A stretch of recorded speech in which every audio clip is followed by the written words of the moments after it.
لله وكفى وسلام على عباده الذين اصطفى أما بعد فأعوذ بالله من الشيطان الرجيم بسم الله الرحمن الرحيم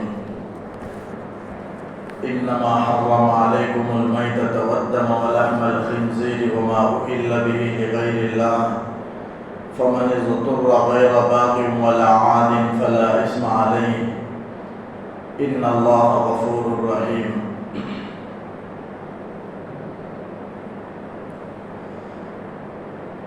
بزرگان محترم، سورہ بقرہ کی 21ویں رکوع کی آیات ہیں. اس رکوع میں اللہ تعالیٰ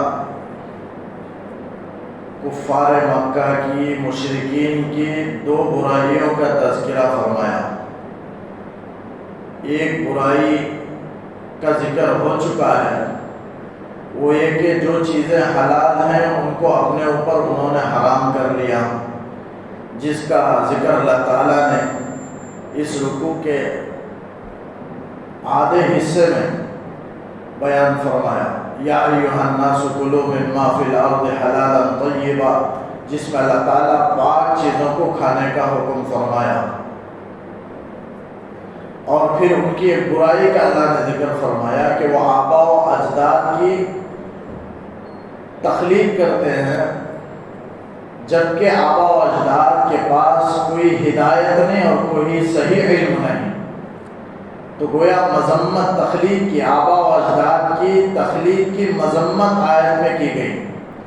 اور دوسری بات، اسی آیت میں تقلید کی حق معاملے میں تقلید کے شرائط بھی معلوم ہوئے کہ جس کے پاس علم ہو، ہدایت ہو، اس کی تقلید کرنا درست ہے اور صحیح ہے، بلکہ اس کی تقلید کرنا ضروری ہے تاکہ راہ راست پر آ سکے اور قائم رہ سکے. تو میں نے جو آیت تلاوت کی، اس میں اللہ تعالیٰ دوسری برائی کا ذکر فرمایا. دوسری برائی یہ ہے کہ جو اللہ نے حرام کیا ہے اس کو اپنے اوپر وہ حلال کر لیا کرتے تھے. تو اس لیے اللہ تعالیٰ نے حرام کردہ چیزوں کا ذکر کیا اور کہا کہ یہ 4 چیزیں جو اللہ نے آیت میں ذکر فرمائی ہیں یہ حرام ہیں. فرمایا انما حرم علیکم المیتۃ والدم، اللہ تعالیٰ نے تم پر حرام کر دی ہے مردار کو. انما عربی گرامر کے اعتبار سے حصر کا معنی دیتا ہے. یہاں حصر کا معنی مراد نہیں ہے. حصر کا مطلب حرام چیزیں 4 ہی ہیں ایسا نہیں ہے، بلکہ بہت ساری چیزیں اللہ نے حرام فرمائی ہیں. ان میں سے 4 کا ذکر اللہ تعالیٰ نے یہاں فرمایا ہے. کہا انما حرم علیکم المیتہ، کہ اللہ نے تم پر مردار کو حرام کیے. یہ 4 چیزوں کو اللہ نے بطور خاص کیوں ذکر فرمایا؟ مشرکین کے فعل کی طرف نسبت کرتے ہوئے. انہوں نے چند چیزوں کو اپنے اوپر حلال کر لیا تھا، اس کے مقابلے میں اللہ تعالیٰ نے چند چیزوں کا ذکر فرمایا. تو بطور خاص مشرکین کے فعل کی طرف نسبت کرتے ہوئے اللہ نے 4 چیزوں کو بیان فرمایا، ورنہ اس سے زائد چیزیں بھی حرام ہیں. لیکن اس آیت میں، اس حصے میں 4 چیزوں کو اللہ نے حرام کیا. فرمایا انما حرم علیکم المیتہ، تم پر اللہ نے مردار کو حرام کیا. مردہ کسے کہتے ہیں؟ میتہ عربی میں مردار کو کہتے ہیں. یعنی مردار سے مراد وہ جانور جو ذبح کرنے سے حلال ہو جاتا ہے، ذبح کیے بغیر وہ مر جائے، اس کو مردار کہا گیا. یہاں مردار سے وہ مراد ہے یعنی جن کو کھانا جائز ہے اور شرعی طریقے سے اسے ذبح نہ کیا، شرعی طریقے سے اسے ذبح نہ کیا جائے.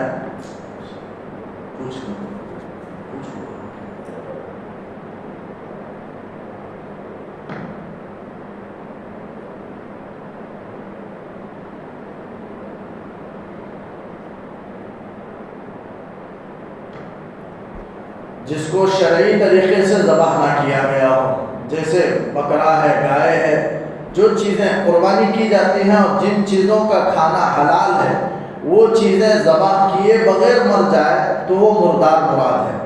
مردار سے وہ مراد نہیں جو اللہ نے حرام فرمائی ہے اور وہ مر جائے تو وہ حرام ہے، بلکہ وہ زندہ ہونے کی صورت میں بھی وہ حرام ہے. تو یہاں مردار سے مراد جن کو کھانا جائز تھا لیکن ذبح کیے بغیر وہ مر گیا تو اب اس کا ذبح، اب اس کا کھانا حرام ہے، وہ میتہ کے اندر داخل ہے۔ اب میتہ، حدیث میں اللہ کے رسول صلی اللہ علیہ وسلم نے فرمایا احل لنا میتتان، دو مردار ہمارے لیے حلال کیے گئے ہیں۔ آپ نے فرمایا السمک والجراد، ایک مچھلی ہے اور دوسری ٹڈی ہے۔ ٹڈیوں کا سلسلہ یہاں نہیں ہے بلکہ عرب علاقے میں ہے، جو خشکی میں پایا جاتا ہے، ایک جانور ہے جسے ٹڈی کہا جاتا ہے، وہ بغیر ذبح کے بھی وہ حلال ہو جاتا ہے، لیکن یہ ہمارے علاقے میں نہیں پایا جاتا۔ تو ایک تو ٹڈی ہے جسے عربی میں جراد کہتے ہیں، اور دوسری چیز مچھلی ہے جو بغیر ذبح کے مر جائے تو وہ حلال ہے۔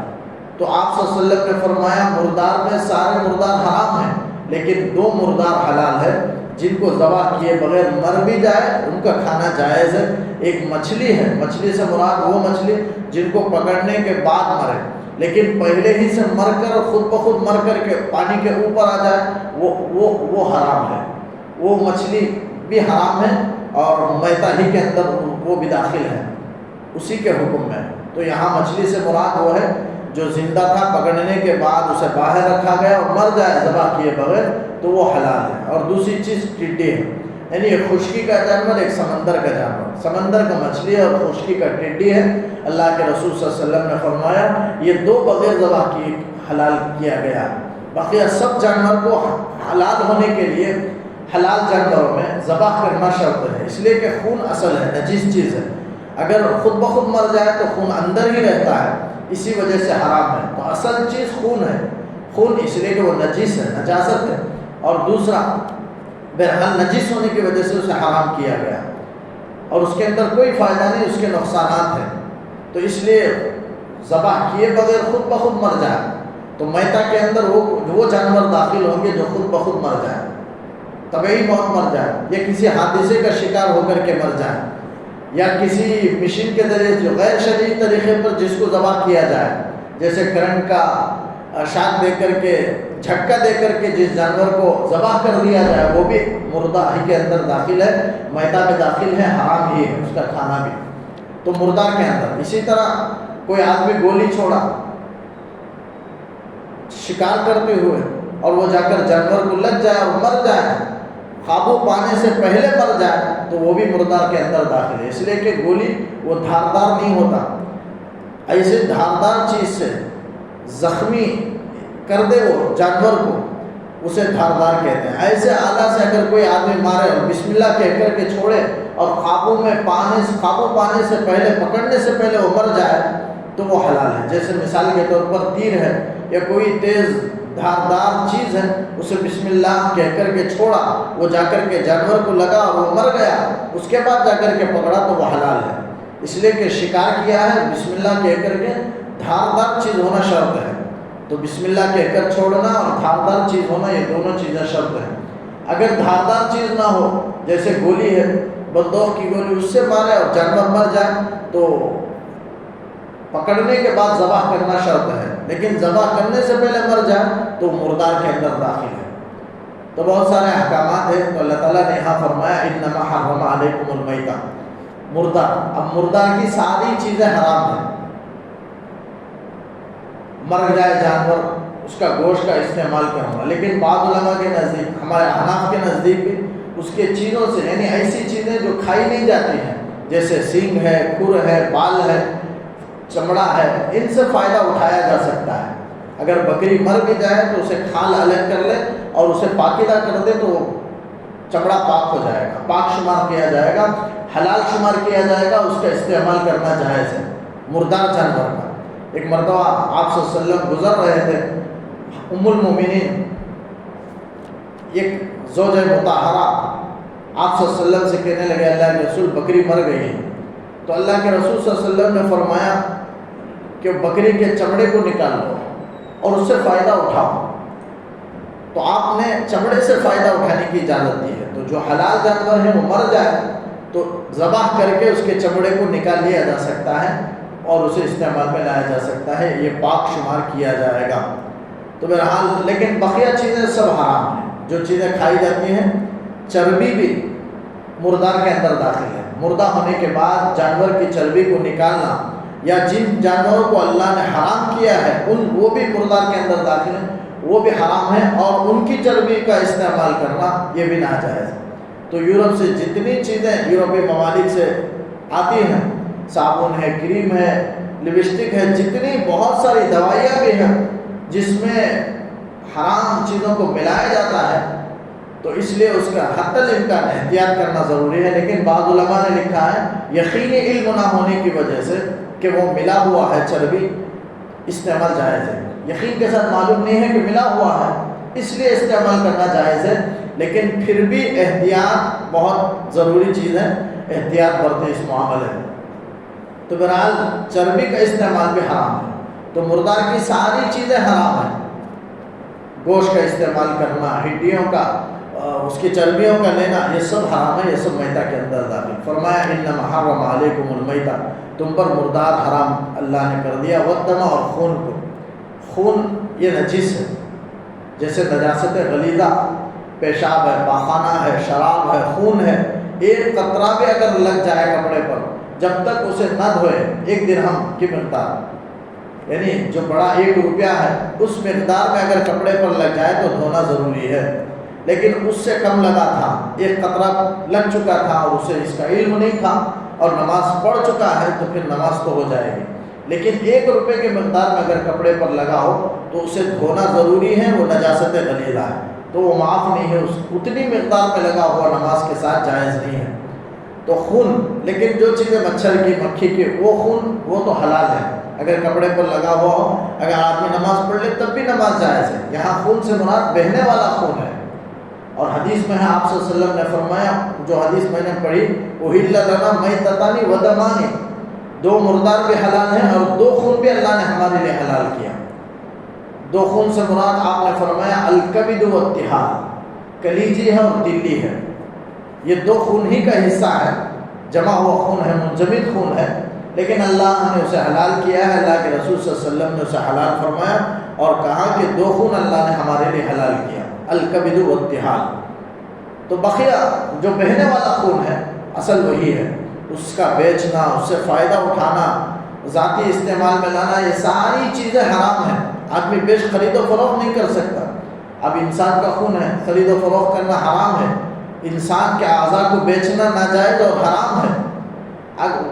خون بھی انسان کے جسم کا ایک حصہ ہے، ایک جز ہے، لہذا اسے بھی بیچنا اور خرید و فروخت کرنا اور لینا اور دینا ناجائز ہے۔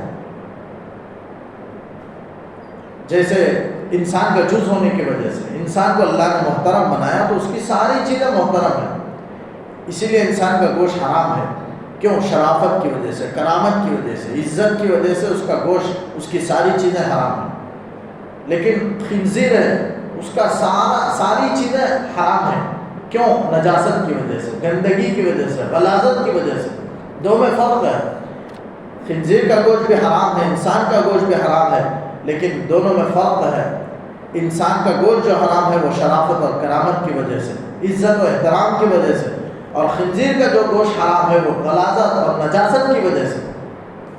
تو بہرحال آپ صلی اللہ علیہ وسلم نے فرمایا والدم، یہاں قرآن کی آیت میں والدم، خون کو بھی اللہ نے حرام کیا، تو اس سے مراد وہی ہے دم سائل ہے، بہنے والا خون ہے۔ جو خون منجمد ہو کر کے گوشت کے اوپر جو باریک باریک چھوٹے چھوٹے خون کے ٹکڑے باقی حصے رہتے ہیں، خون کے حصے علماء نے لکھا ہے وہ حلال ہے، وہ جائز ہے۔ تو یہاں بہنے والا خون مراد ہے، وہ حرام ہے۔ تو فرمایا انما حرم علیکم المیتۃ والدم، تو خون نجس ہے۔ ابھی میں نے کہا کہ ایک اس کا استعمال لینا دینا، لیکن علماء نے لکھا ہے ضرورت کے موقع پر، لیکن عام حالات میں ایک دوسرے کو خون دینا وہ ناجائز ہے شرعی اعتبار سے، حکم کے اعتبار سے، لیکن ضرورت کے وقت میں، مجبوری کے وقت میں، اضطرار کی حالت میں، اضطرار سے مراد یہ ہے کہ مریض کی جان خطرے میں ہو،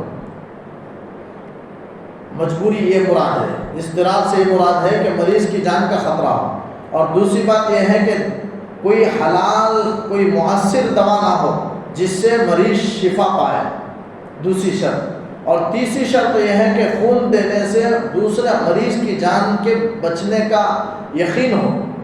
یہ اگر یہ 3 باتیں معلوم ہیں تو دوسرے کو خون دینا جائز ہے۔ لیکن اگر یہ تین میں کوئی بھی کمی ہے تو پھر دوسرے کو خون دینا بھی جائز نہیں ہے۔ لیکن کوئی بچ سکتا ہے، دوسرے کی جان بچ سکتی ہے، تو ایسی صورت میں اور کوئی مؤثر دوا بھی موجود نہیں ہے اور وہ مجبور بھی ہے ورنہ وہ مر جائے گا، تو پھر اس کی جان کی حفاظت کے لیے، بچانے کے لیے دوسرے کو خون دینا جائز ہے۔ علماء نے اضطرار کے حالت میں اسے جائز قرار دیا ہے، عام حالت میں دوسرے کو خون دینے کی بھی اجازت نہیں، اس لیے کہ انسان کے جسم کا ایک جز ہے، ایک حصہ ہے، سارے حصے کو اللہ تعالیٰ نے محترم قرار دیا ہے۔ تو فرمایا انما حرم علیکم المیتۃ والدم، اللہ نے تم پر مردار کو اور خون کو حرام کیا، ولحم الخنزیر، اور خنزیر کے گوشت کو اللہ نے حرام کیا۔ تو تیسری چیز کا اللہ نے ذکر فرمایا خنزیر، جسے ہم اردو میں سور کہتے ہیں، اس کا گوشت حرام ہے، اس کے پورے حصے کو اللہ نے، ویسے آج تو طبی اس کے نقصانات معلوم کر لیے گئے کہ اس گوشت کے کیا کیا نقصانات ہیں، بے شمار نقصانات۔ بے حیائی انسان کے اندر پیدا ہوتی ہے، غلط برے اخلاق اس کے گوشت کے کھانے کی وجہ سے اس کے اثرات ایسے پڑتے ہیں کہ انسان کے اندر برے اخلاق پیدا ہوتے ہیں، بے حیائیاں پیدا ہوتی ہیں، اور بے شمار آج تو مان لیا گیا اس کے اندر کی خرابیاں کیا ہیں، اس کے باوجود دوسرے لوگ استعمال کرتے ہیں وہ نفسانی خواہشات کی بنیاد پر، ورنہ اس کے نقصانات کو تو مان لیا گیا۔ اللہ تعالیٰ نے اس کے پورے جز کو حرام قرار دیا۔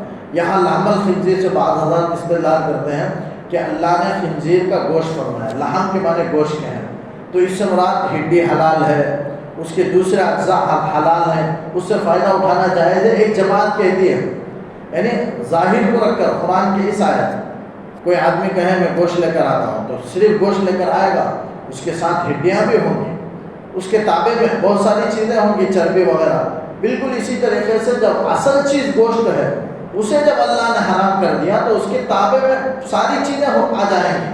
اصل چیز گوشت ہے تو اس کے تابع ہڈی، چربی، ساری چیزیں اس کے حرمت میں داخل ہو جائیں گی۔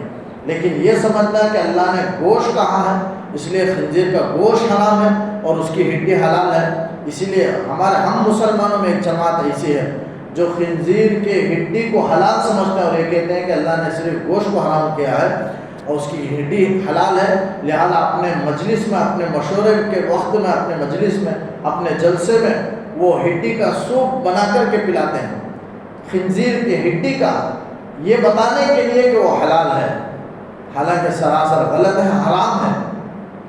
تو فرمایا یہ استدلال غلط ہے کہ صرف اللہ نے گوشت کو حرام کیا باقی چیزیں حلال ہیں، نہیں، بلکہ اللہ نے اصل چیز کا ذکر فرمایا اور اس کے تابع میں ساری چیزیں آ جائیں گی جو اس کے گوشت کے ساتھ لگے ہوئے ہیں، ہڈیاں، اس کے جسم کے سارے چیزیں۔ لیکن بعض علماء نے صرف اس کے بال سے فائدہ اٹھانے کی اجازت دی ہے، کسی چمڑے وغیرہ کو سینے کے لیے، چونکہ مضبوط ہوتے ہیں چمڑے وغیرہ کو سینے کے لیے اگر اس کے بال کو استعمال میں لایا جائے تو بعض نے اس کی اجازت دی ہے، ورنہ ساری چیزیں اس کا حرام ہے، اس کا چمڑا بھی حرام ہے، اس کی ساری چیزیں، اس کی ہڈیاں حرام ہیں، اس کی چربی حرام ہے، اس کا گوشت حرام ہے، اس کا کھر حرام ہے، ساری چیزیں حرام ہیں۔ تو وہ نجس العین ہے، یعنی اس کی ذات ہی نجس ہے، پوری ذات نجس ہے، لیکن انسان کی ذات، انسان کے اندر جو غلاظت ہے وہ نجس ہے، لیکن وہ جانور پورا کا پورا نجس ہے، تو اسے نجس العین کہتے ہیں، جس کی پوری ذات نجس و ناپاک ہو اس کو نجس العین کہتے ہیں، تو خنزیر نجس العین ہے۔ تو فرمایا ولحم الخنزیر، خنزیر کے گوشت کو بھی اللہ نے حرام کیا، وما اہل بہ لغیر اللہ، اور جس کو اللہ کے نام کے علاوہ پکارا گیا ہو، یعنی جس کو ذبح کرتے وقت اللہ کے نام کے علاوہ نام کو پکارا گیا ہو، نام لیا گیا ہو، وہ بھی حرام ہے۔ اس کی تین صورتیں نکل سکتی ہیں۔ ایک صورت یہ ہے کہ کوئی آدمی غیر اللہ کے تقرب کے لیے، اس کو خوش کرنے کے لیے، جیسے گھر کے اندر کوئی مہمان آ گئے یا کوئی سیاست کا بڑا آدمی آیا، اسے خوش کرنے کے لیے ایک جانور ذبح کرے اور اس کے نام پر ذبح کرے، یا اس کی خوشی حاصل کرنے کے لیے، اس کی خوشنودی حاصل کرنے کے لیے اس کے احترام میں ذبح کر رہا ہے، تو یہ بھی حرام ہے۔ گرچہ اللہ کے نام پر ذبح کرے لیکن مہمان کی خوشنودی اگر مطلوب ہے اور مہمان کے احترام میں اگر وہ جانور کو ذبح کر رہا ہے تو وہ حرام ہے۔ وما اہل بہ لغیر اللہ کے اندر یہ بھی داخل، یا مہمان کسی کے احترام میں کسی دوسرے کو، غیر اللہ کو خوش کرنے کے لیے جانور ذبح کر رہا ہے، اور نام بھی اسی کا لے رہا ہے جس کو خوش کرنے کے لیے ذبح کر رہا ہے، تو یہ بھی حرام ہے۔ تو یہ دونوں صورتیں۔ اور تیسری صورت یہ ہو سکتی ہے کہ حیوانات کے علاوہ، جانوروں کے علاوہ جو چیزیں جیسے کھانے کی چیزیں ہیں، بتوں کے سامنے نیاز کے طور پر ان چیزوں کو رکھا جائے اور پوجا پاٹ کے بعد وہ چیزیں محترم سمجھ کر دوسروں کو تقسیم کیا جائے، وہ بھی حرام ہے، اس لیے کہ غیر اللہ کی تعظیم کے خاطر اسے استعمال کیا گیا، اب اس کا کھانا پینا حرام ہے۔ تو جو بھی چیزیں غیر قوم پوجا پاٹ کے بعد جو لا کر کے دیتے ہیں ان کا کھانا بھی حرام ہے، اس لیے کہ غیر اللہ کی تعظیم کے لیے وہ بتوں کے نیاز کے طور پر ان کے احترام میں بتوں کے سامنے وہ چیز چڑھاتے ہیں کھانے کی چیزوں کو، اور پوجا پاٹ کے بعد لاتے ہیں، تو اس میں غیر اللہ کی تعظیم شامل ہو گیا، جس کی وجہ سے اسی کے خاطر وہ چیزیں حرام کر دی گئی۔ وما اہل بہ لغیر اللہ کے اندر وہ چیز بھی داخل ہے۔ پھر فرمایا فمن اضطر غیر باغ ولا عاد فلا اثم علیہ، پھر جو مجبور ہو جائے اور وہ باغی بھی نہ ہو اور رہزن بھی نہ ہو تو فلا اثم علیہ، اس پر کوئی گناہ نہیں۔ باغی اسلامی عادل بادشاہ کی مخالفت کرنے والے کو باغی کہتے ہیں۔ دارالاسلام میں اسلامی حکومت اسلامی احکامات کے خلاف بغاوت کرنے والے کو باغی کہتے ہیں، عادل بادشاہ کے خلاف کرنے والے کو باغی کہتے ہیں۔ اس کا حکم شریعت میں ہے کہ اسے قتل کر دیا جائے، تو باغی کی سزا یہی ہے کہ قتل کر دیا جائے۔ تو اللہ تعالیٰ نے فرمایا اگر باغی مجبور ہو جائے، ولا عادل اور ڈاکو جو مسلمانوں کے جان مال کو قتل کر کے ان کے جان کو لے کر کے ان کے مال کو لوٹ لے، جسے رہزن کہتے ہیں، ڈاکو کہتے ہیں، تو ولا عادل ڈاکو، تو جو ڈاکو نہ ہو اور باغی نہ ہو، ان دو کے علاوہ کوئی تیسرا شخص مجبور ہو جائے، مجبور مستر کے معنی ہے جس کی جان خطرے میں پڑ جائے۔ خطرے میں پڑنا دو وجہ سے ہو سکتا ہے، یا تو فخر و فخر کی وجہ سے یا دوسرے خطرے کی وجہ سے۔ فخر و فخر کی وجہ سے اگر مجبور ہو جائے، مثلا ایسی جگہ پہنچ گیا کہ وہاں حلال چیز کھانے کو کچھ بھی نہیں ہے، اب وہااں سور بھنا ہوا رکھا ہوا ہے، اب وہی ہے، اس کے علاوہ کوئی چیز نہیں، حرام چیز اس کے سامنے رکھا گیا، یا شراب کا بوتل رکھا گیا ہے، اب وہ کھانے سے ہی اس کی جان بچ سکتی ہے تو وہ مستر ہے، اب وہ اسے کھانے کی اجازت ہے، حرام چیز کھانے کی اجازت ہے، اس لیے کہ اللہ نے آیت میں اجازت دی ہے، فرمایا فمن اضطر غیر باغ ولا عاد فلا اثم علیہ، جو مجبور ہو جائے۔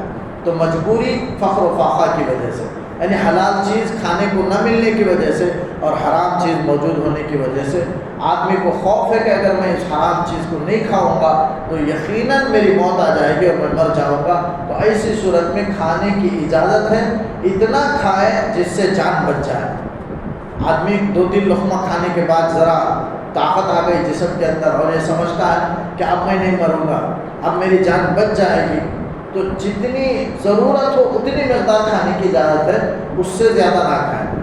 اس میں بھی شرط ہے کہ لذت آدمی محسوس نہ کرے اور اللہ کے حکم کو توڑنے کا ارادہ نہ کرے، بلکہ لذت اندوزی نہ ہو، قانون شکنی کا ارادہ نہ ہو، بلکہ مجبوری کی وجہ سے اللہ کے حکم کو سمجھ کر کے اللہ نے اجازت دی ہے، ضرورت کے بقدر کھائے، جان بچانے کے بقدر کھانے کی اجازت، حرام چیز کو اللہ تعالیٰ نے اجازت دی۔ جب اللہ نے اجازت دی ہے، اگر کوئی آدمی نہ کھائے اور مر جائے تو علماء نے لکھا ہے وہ سخت گنہگار ہوگا اور اللہ کے پاس مواخذہ ہوگا اس کا۔ جب اللہ نے اجازت دی ہے جان کی حفاظت کی لیکن اس نے کھائے بغیر اس کی موت واقع ہو گئی، جان دے دی، تو وہ گنہگار ہوگا اللہ کے نزدیک، اس لیے کہ اللہ نے اجازت دی ہے تو ضرورت کے بقدر کھا سکتا ہے۔ تو فرمایا فمن اضطر غیر باغ ولا عاد، لیکن باغی کے لیے یہ اجازت نہیں ہے، وہ مر بھی جائے، مرنے کا خوف بھی ہو تب بھی اسے حرام چیز کو استعمال کرنے کی اجازت نہیں ہے۔ تو باغی کو اور ڈاکو کو بعض علماء نے یہ ترجمہ کیا، بعض علماء نے یہ فرمایا کہ جو کوئی مجبور ہو جائے وہ حرام چیز کو استعمال کر سکتا ہے لیکن غیر باغی، وہ لذت حاصل کرنے والا نہ ہو، ولا عادل اور حد سے بڑھنے والا نہ ہو، یعنی ضرورت سے زیادہ کھانے والا نہ ہو بلکہ ضرورت کے بقدر، جان بچانے کے بقدر کھائے۔ تو بعض علماء نے یہ ترجمہ کیا۔ تو بہرحال فمن غیر باغ ولا عادل کا 2 ترجمہ مفسرین نے فرمایا، تو جو کوئی مضطر ہو جائے اسے اجازت ہے. فلا اسم علیہ، اب حرام چیز کو کھانے کا استعمال کرنے کا گناہ اس کو نہیں ہوگا. کیوں نہیں ہوگا؟ اس لیے کہ اللہ نے خود اجازت دی ہے اور فرمایا کہ ان اللہ غفور الرحیم، اللہ تعالیٰ غفور بخشنے والا ہے، رحم کرنے والا ہے. مطلب یہ کہ حرام چیز کو کھانے کا گناہ اس کو نہیں ہوگا. حلال تو نہیں ہوگا، وہ حرام ہی رہے گا لیکن گناہ نہیں ہوگا.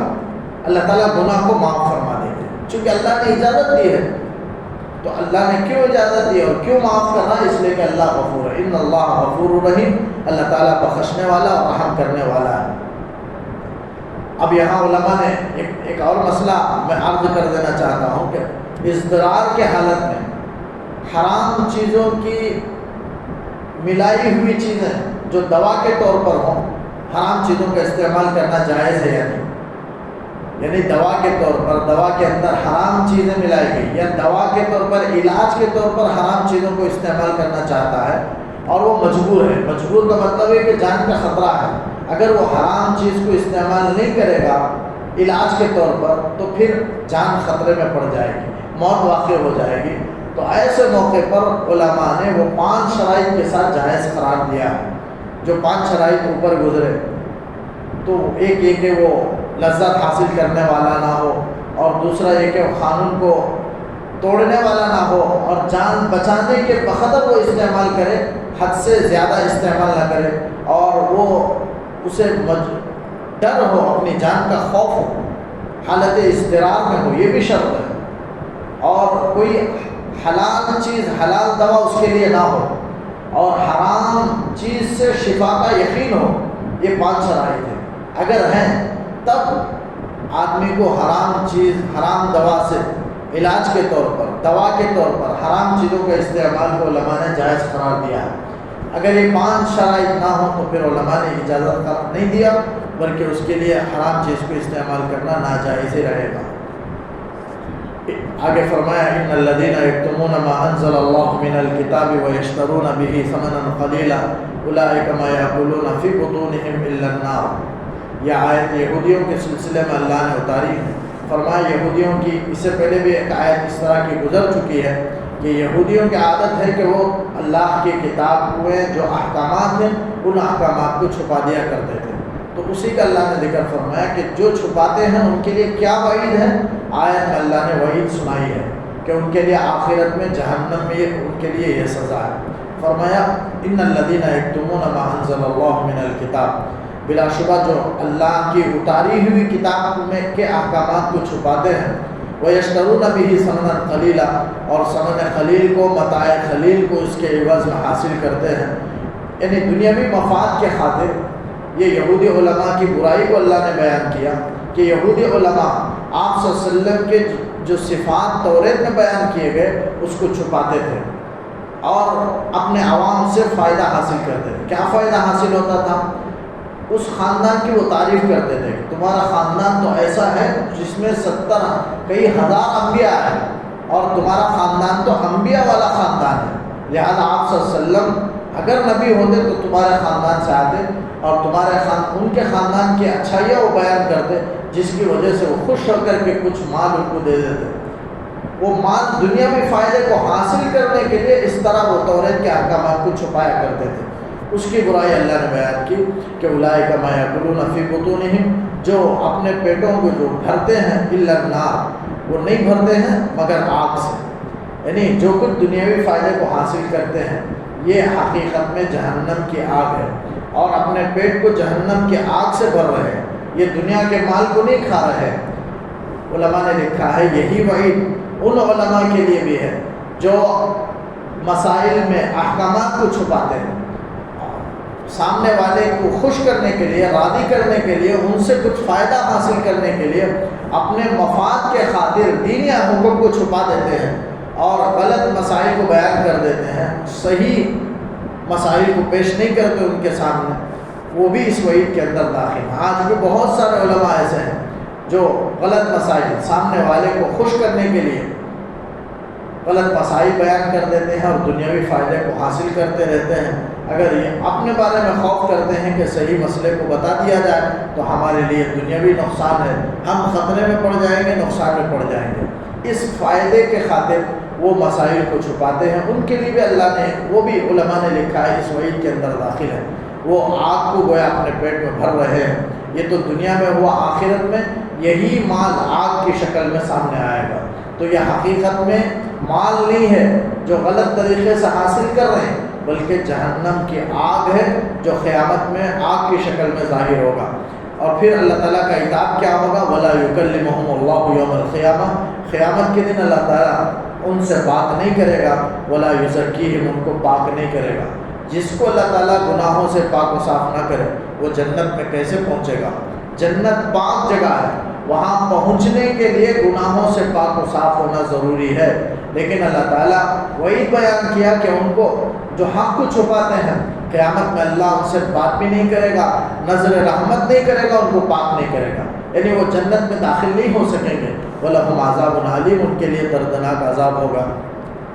اولئک الذین اشتروا الضلالۃ بالہدی، یہی وہ لوگ ہیں جنہوں نے گمراہی کو ہدایت کے بدلے میں خرید لیا، یعنی ان کے مقدر میں تو ہدایت تھی، ہر انسان ہدایت پر پیدا ہوتا ہے، فطرت اسلام پر پیدا ہوتا ہے، بعد میں وہ گمراہ ہو جاتا ہے اپنے والدین کے راستے پر یا بڑوں کے راستے پر یا غلط راستے پر جا کر کے وہ گمراہ ہو جاتا ہے۔ تو یہی بات ہے کہ انہوں نے بھی گمراہی کو خرید لیا ہدایت کے بدلے میں، والعذاب بالمغفرہ، اور عذاب کو انہوں نے خرید لیا مغفرت کے بدلے میں۔ اگر وہ ایمان لاتے اور اللہ کے احکامات کو پورا کرتے تو مغفرت تھی، لیکن مغفرت کے بدلے میں انہوں نے عذاب کو خرید لیا، یعنی نافرمانی پر اتر آئے۔ فما اصبرهم علی النار، اللہ تعالیٰ کہتا ہے کیا ہی وہ صبر کرنے والے ہیں دوزخ پر، یعنی مطلب مسلمانوں کو تعجب دلانا ہے، تو تعجب دلانے کے لیے اللہ نے ایسا فرمایا، ورنہ ان کا تو کیا صبر ہے، وہ تو صبر کرنے والے نہیں ہیں، لیکن مسلمانوں کو تعجب دلانے کے لیے، اس لیے کہ عربی کا ایک لفظ ہے ما افعل، یہ تعجب کے لیے آتا ہے، اسی وزن پر ما اصبر، افعال تعجب کا صیغہ ہے ما اصبر، یعنی تعجب دلانا ہے کہ کیسے ہمت والے لوگ ہیں جو جہنم میں جانے کے لیے تیار ہو گئے، یہ مطلب ہے اس کا۔ فما اصبرهم علی النار ذالک بان اللہ نزل الکتاب، یہ ساری وعید ہے، یہ آگ کا بھرنا، قیامت میں اللہ کا گفتگو نہ کرنا، ان کو پاک نہ کرنا، دردناک عذاب کا دینا، یہ سب بان اللہ نزل الکتاب بالحق، اس وجہ سے ہے کہ اللہ نے کتاب کو، قرآن کو، توریت کو حق کے ساتھ نازل فرمایا۔ یہاں کتاب سے مراد قرآن ہے، قرآن کو اللہ نے سچ سچ حق کے ساتھ نازل فرمایا، لیکن یہ مشرکین قرآن میں اختلاف کرنے لگے۔ وَإِنَّ الَّذِينَ اخْتَلَفُوا فِي الْكِتَابِ، بلا شبہ وہ اختلاف کرنے لگے کتاب میں، یعنی قرآن میں، اور کہنے لگے کہ قرآن اللہ کی کتاب نہیں ہے، یہ تو شعر و شاعری ہے، یہ تو قصے کہانی کی کتاب ہے، یہ تو جادوگری کی کتاب ہے، تو کہانت کی کتاب ہے، اس طرح غلط سلط باتیں موقع پر کہا کرتے تھے۔ اللہ تعالیٰ کہتا ہے قرآن کے سلسلے میں اختلاف کرنے لگے اور اس طرح کی گفتگو کرنے لگے، یہ تو لفی شقاق بعید، وہ بہت دور کے اختلاف میں، یعنی حق سے بہت دور اختلاف میں پڑے ہوئے ہیں، حق سے قریب نہیں ہیں، یعنی حق کی طرف آنے کی امید ہی نہیں ہے، اس لیے کہ حق سے بہت دور ہیں اور دور کے اختلاف میں پڑے ہوئے ہیں، یعنی راہ راست پر آنے کی بالکل ان سے امید نہیں ہے۔ یہاں اللہ تعالیٰ یہاں تک رکوع ختم ہوا جو سورہ بقرہ کا 21واں رکوع تھا، جس میں اللہ تعالیٰ نے کفار کے مشرکین کے دو برائیوں کا اللہ نے تذکرہ فرمایا۔ آگے اللہ تعالیٰ ابواب بر کو بیان کرتا ہے کہ ابواب بر کیا ہے، یعنی نیک اعمال، یہ سب برے اعمال تھے، اللہ تعالیٰ نے کہا کہ ان سب کو چھوڑ دو، حلال کو حلال سمجھو، حرام کو حرام سمجھو، اور نیکیاں کیا ہیں، نیکی کے طریقے اور کیا کیا ہیں، اس کا ذکر اللہ نے آگے رکوع میں فرمایا۔ اللہ تعالیٰ سے دعا ہے کہ اللہ تعالیٰ کئی ہوئی سنی باتوں پر کہنے سننے سے زیادہ عمل کی توفیق۔ اللہم صلی علی سیدنا محمد وعلی آل سیدنا محمد وبارک وسلم علیہ۔ ربنا آتنا فی الدنیا حسنۃ وفی الآخرۃ حسنۃ وقنا عذاب النار۔ اللہم انا نسألک الہدی والتقی والعفاف والغنی۔ اللهم أرنا الحق حقا وارزقنا اتباعه وأرنا الباطل باطلا وارزقنا اجتنابه۔ صل على النبي محمد وآله وصحبه أجمعين برحمتك يا أرحم الراحمين، والحمد لله رب العالمين۔